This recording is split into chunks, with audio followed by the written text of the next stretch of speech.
Hi guys, Shopee haul muna ako, no. Meron akong dumating na packages galing sa Shopee. Ito muna ang isa. Buksan ko, no.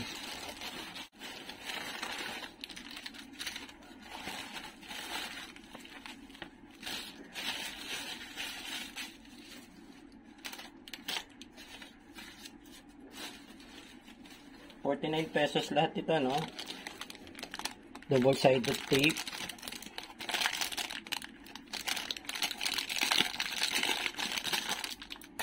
Tigas.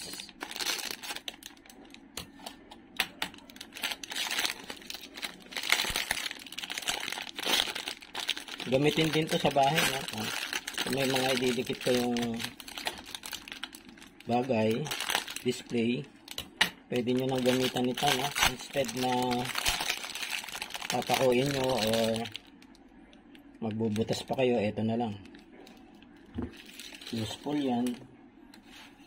Tsaka itong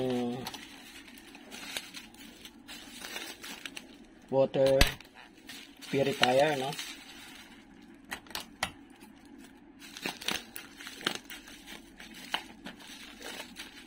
Nilagay ko pala last time, medyo hindi na maganda yung kulay ng tubig, no? Kaya magpapalit na ako. So umabot din ng mga 1 month yung usage nung nakaraan. Ito naman ang aking ipapalit na.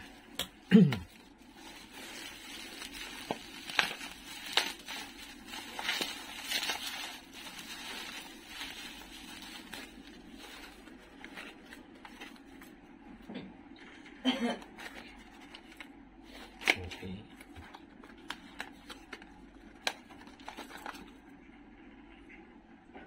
Ito guys, 1, 2, 3, 4. 4 layers yung kanyang filtration. Di suksok din, ano? Yung kanyang attachment dun sa gripo. So mamaya ikakabit ko na to, mapalitan ko na yung luma.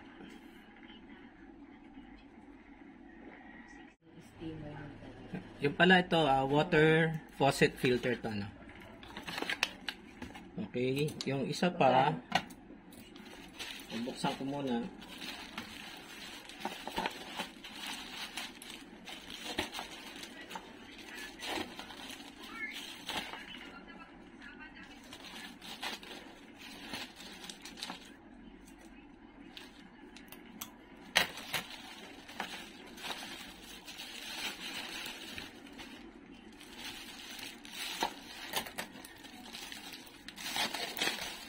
Ano to guys, soldering iron, no? Lagi nasisira yung ano ko eh. Pangatlo ko na to. Yung previous orders ko na madali lang din nasira eh. Pagka ganito, okay na lang na bumili ka ng bago, no? Kaysa mag-repair ka.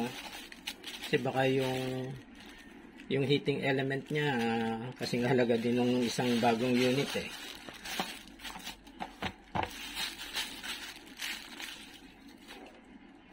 Okay, naka-box.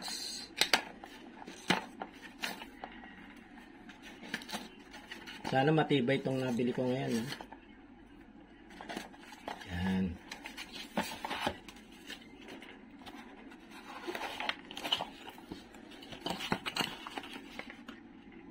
So, walang kasamang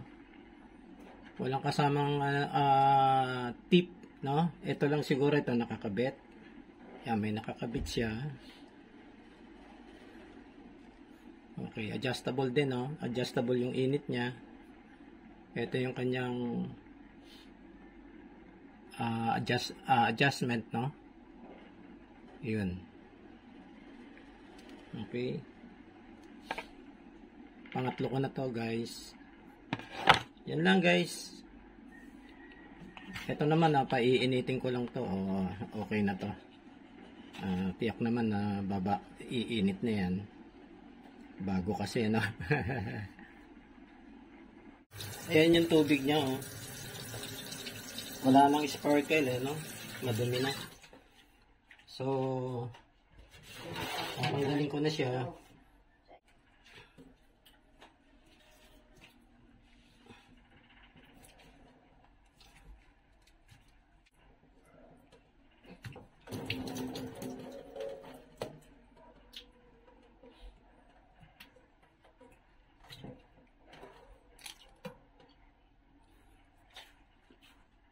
Okay.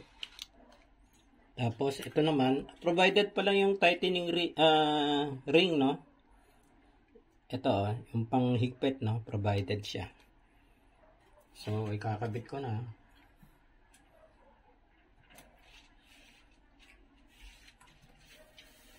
Medyo maluwag, ano? Siguro kakailanganin ko tong isang ano. Yung kinalso ko na rin tong dati, no? Para humigpit na dito sa rubber niya dito sa itaas.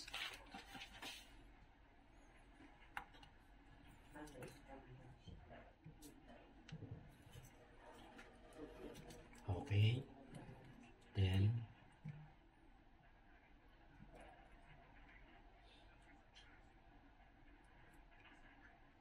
ito ko na lang na para tago.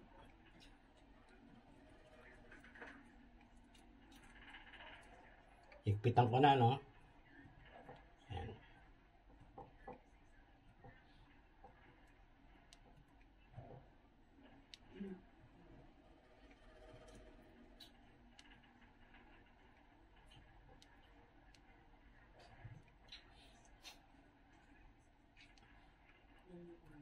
Ayan, okay. Then, ayan. Malinis na ulit yung kanyang tubig na. Okay.